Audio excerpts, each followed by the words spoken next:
आतापर्यंत 6 लोक इंज्युअर्ड आहेत, ज्यांना एम्स मध्ये आणि ग्लोबल हॉस्पिटलला आणि नेपच्यून हॉस्पिटलला त्या ठिकाणी ऍडमिट केलेला आहे।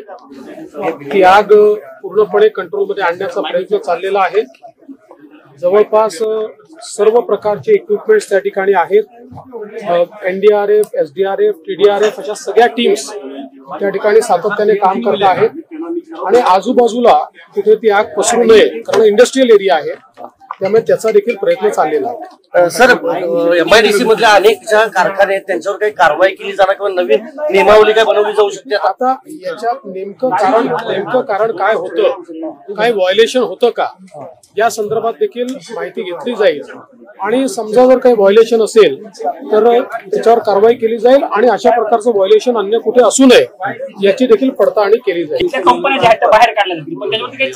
असं एका दिवसामध्ये MIDCच्या कंपन्या बाहेर काढता येत नाहीत। आता नवीन MIDCs तयार करतोय, नवीन कंपन्याला त्या ठिकाणी आपण देतोय, काही सेफ्टीचं काम देखील चाललेलं आहे, पण इंडस्ट्रीज काही एका दिवसात बंद करता येत नाही।